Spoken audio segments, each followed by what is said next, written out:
Swerve Strickland, the greatest African American, Black American world heavyweight champion in professional wrestling history, people.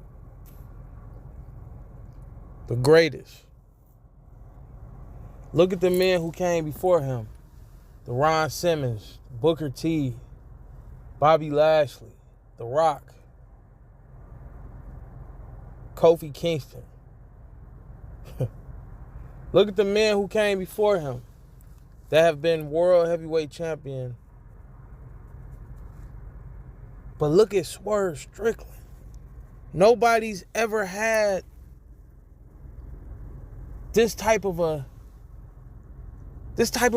move set as a champion. Nobody's ever had this type, and I'm talking about in his class. I'm talking about as far as African American wrestlers. Nobody has been pigeonholed. Nobody has not been pigeonholed like he hasn't. He hasn't been pigeonholed to a idiotic gimmick of making a fool out of himself, being a coon, or, just straight buffoonery.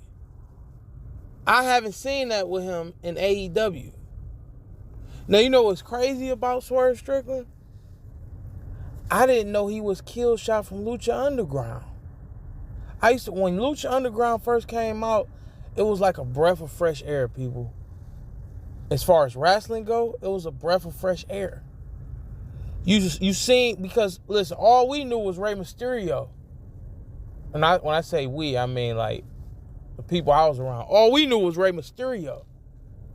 But Lucha Underground introduced us to a whole new world of wrestlers that were luchadors. But in the midst of all those luchadors that were magnificent, it was Killshot. A young black dude, young African American dude with a story behind him, though. I'm talking about a real legit story, like the dude was really in the army. So this wasn't just a made up character. He was literally playing on his real life. And not only that, the dude literally was like, his whole character in Lucha Underground could have been of a comic book, because other characters came about due to his storyline and his character. A.R. Fox literally came about because of Killshot's story. His story produced more characters. And his matches, Weapons of Mass Destruction with Marty, the guy was phenomenal, people. The guy was simply phenomenal. His match with A.R. Fox, strictly phenomenal. And it's just crazy, because when you look at the history of African Americans in wrestling, particularly the males, particularly in WWE, they are always turned into coons. They always turned into stereotypes. They always turned into just some type of clown show. Finally, we have a champion. Finally, we have a champion, people. An African American, Black American champion that is not cooning, that is not shucking and jiving, walking tall and cotton, tap dancing, high shoeing. None of that. He's him. He's being him. And not only that, he representing the culture of hip hop and rap. And he good at it. He swagged out of this world. His wrestling gear is amazing. His aura is top notch. His attire, everything about this dude is that of a him. When you know how they say, I'm him, this dude oozes that. Like, come on, people. We haven't seen this. Like I said, he had the weapons of mass destruction. The match was literally called Weapons of Mass Destruction. Mass destruction, people. Like, and I know I'm calling him Dante Fox. I mean, AR Fox, but his name was Dante Fox in Lucha Underground. But then they had the Hell of... Listen, him and Dante Fox had the Hell of War match. That might be one of the greatest matches in wrestling history. But back to what I was saying. Not only... Listen, we haven't seen a black or African-American wrestler be this swagged out, had this much just transcendent energy since The Rock. See, a lot of people don't realize that The Rock, when he was wearing the $500, $600 shoes, he was wearing the Gucci shirts. I mean, not Gucci shirts. He was wearing the Versace shirts, the expensive glasses, the nice gold chain, the Rolex. A lot of people that's not from the culture didn't realize that was literally our culture. Like, The Rock was literally a representative of our culture and how we dress, how my father dressed. That's how my father used to dress back in the 90s and the 80s. My uncles, that's how they used to dress in the 90s and the 80s. Silk shirts, fancy dress shirts with the dress pants, with the Stacey Adams on, or the Gators, or, you know what I mean?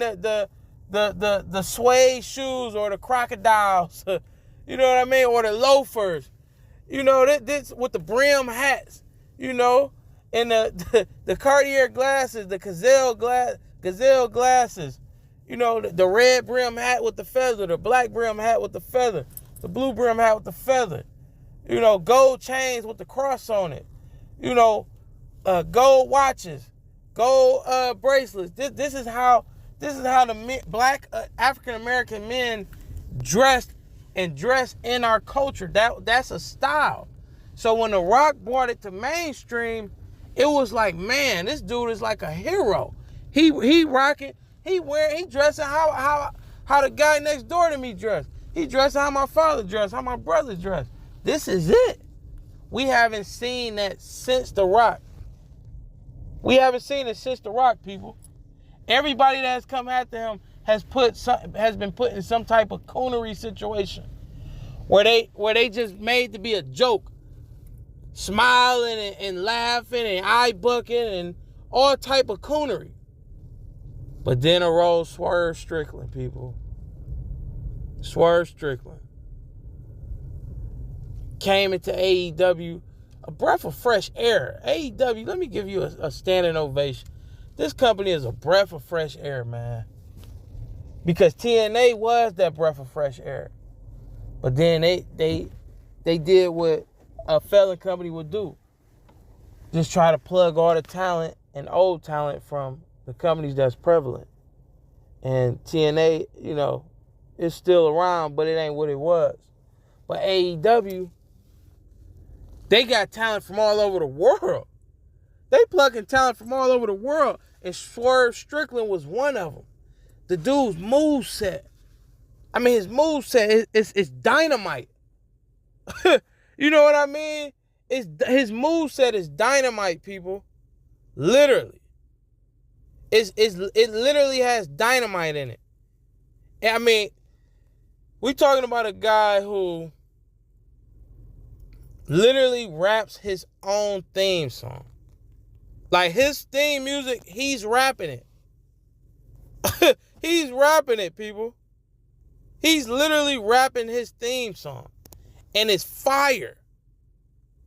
His theme music is fire. I swear when I drive. Like, his theme song is fire, people.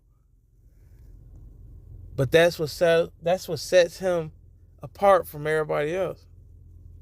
The dude is just that good. His signature moves.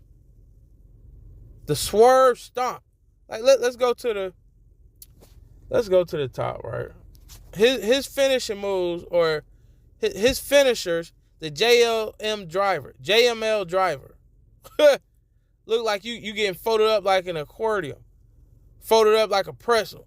picks you up in a one-arm half Nelson, and then flips you over in front of him into like a sit-down power bomb, but you going head and neck first. JML driver, that's called.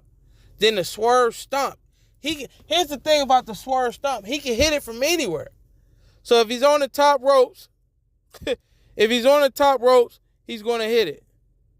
The swerve stomp. He can hit it on the outside of the ring. He can hit it on the table, in the stands. That's how good the move is, and that's how good he is. Also, the 450 splash. He can do the 450 splash, people. Agility, athleticism, he possesses it. The apron Death Valley driver. Let's not forget about that move. On the apron, on the outside of the ring, on the apron, he hits you with a Death Valley driver. Let's not forget about the apron punk kick, where he literally runs, jump over the apron, and kicks the out of you in your face. The Argentine backbreaker. He can hit that from anywhere and everywhere. And he does. And he does it good, people. The Argentine backbreaker, like that move, it just looked like it hurt. The arm snapper. Oh, that looked like it hurt for real. I'm talking about, when I say for real, I'm talking about for real. When you put the emphasis on for real, that's how you know something hurt. Stands on one arm, has you on your side while he's holding the other arm, and he pushes down on it with his foot. It's like a hyperextension of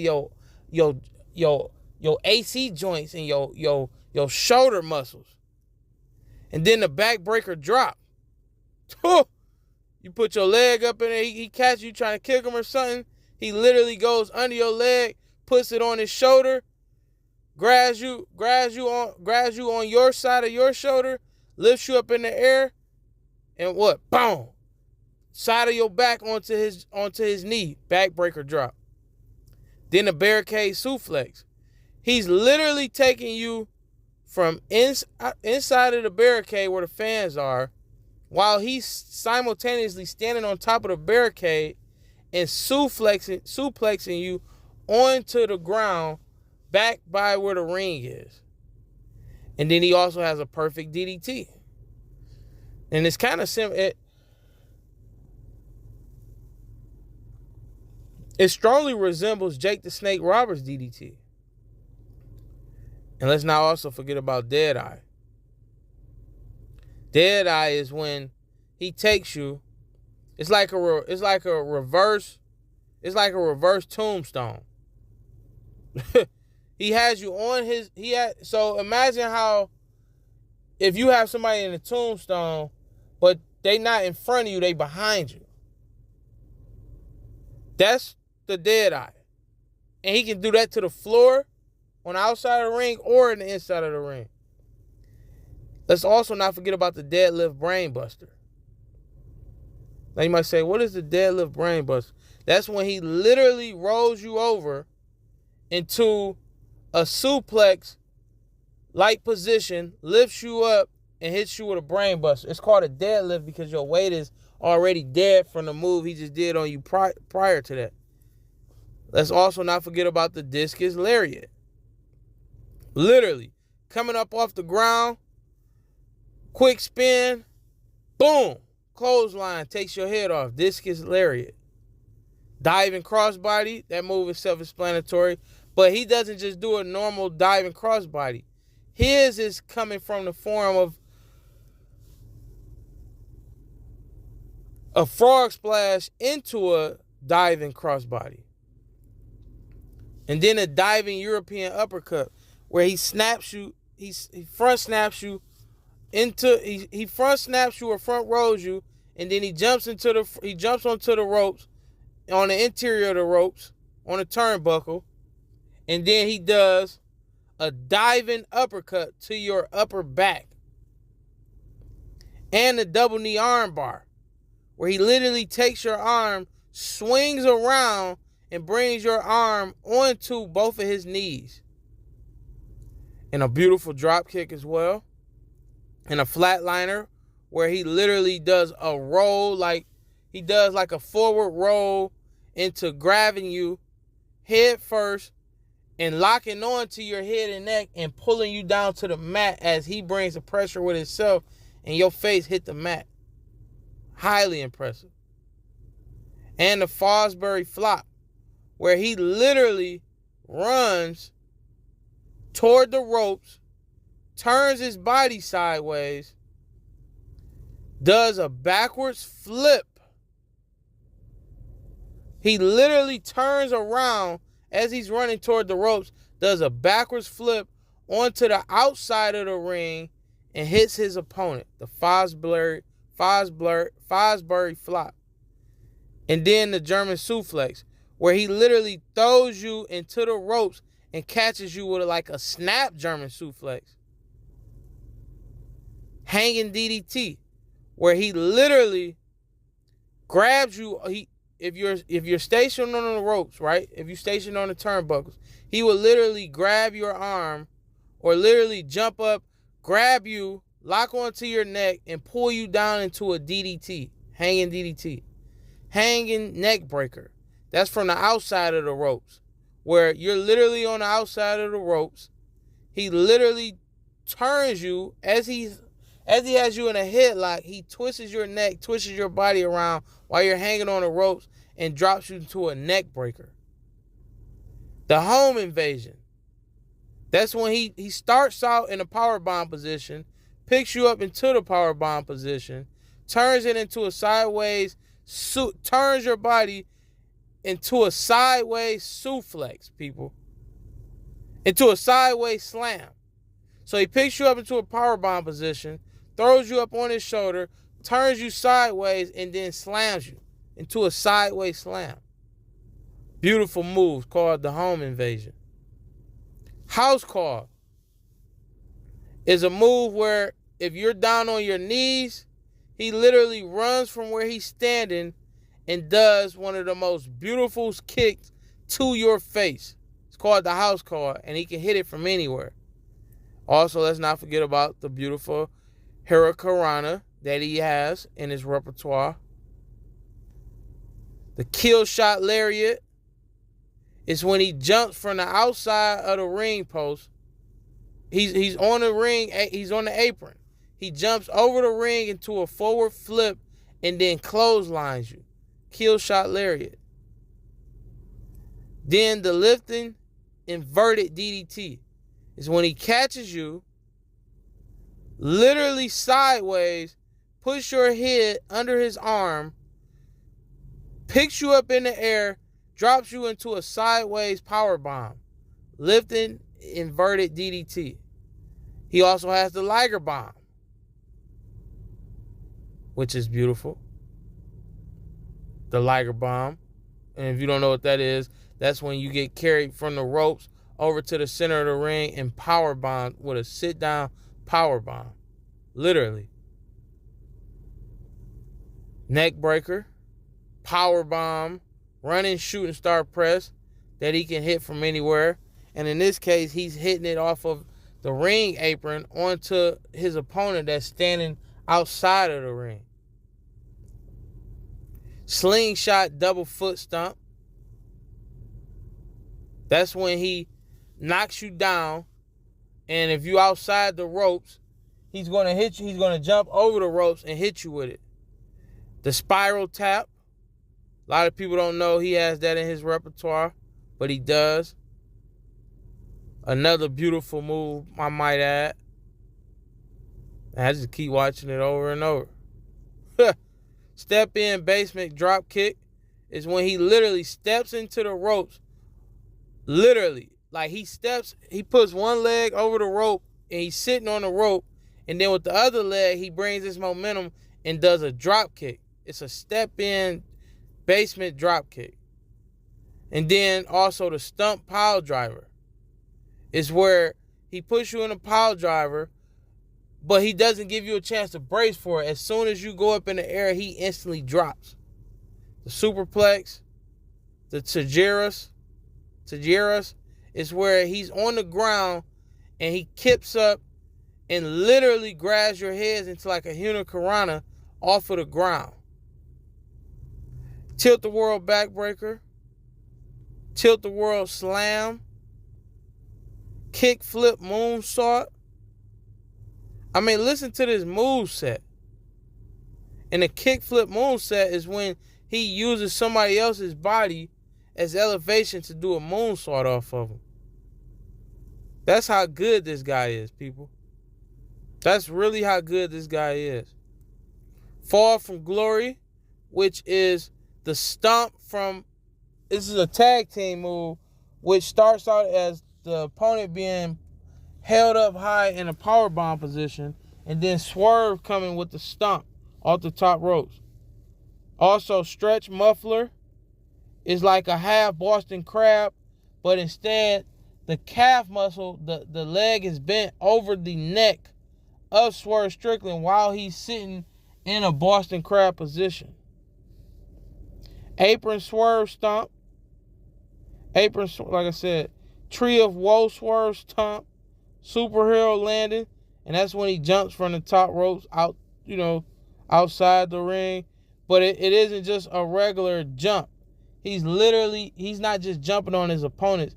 He's using his feet to kick and expand and kick apart everybody that's standing grouped up. Apron neck breaker. DDT. Diving crossbody. Like, people, this guy is unbelievable. He's literally unbelievable, people. And here's the thing.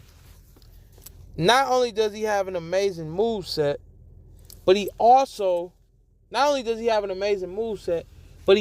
can, listen, people, he also can talk. He knows how to cut a promo. He knows how to carry a segment verbally. I mean, the man literally has it all. So he can cut a promo. He can cut a promo. He knows how to carry a segment. His matches, his storytelling in his matches is top notch. He has the appearance and the aura. He has the look. He has the attire on lock. He has the total package. And AEW is doing completely right by him. He just defeated Will Ospreay, the hottest wrestler in the world right now. He just went toe-to-toe with him and defeated him. Again, might I add you, because he defeated him in the indie scenes. Now he defeated him in AEW. Swerve Strickland, people.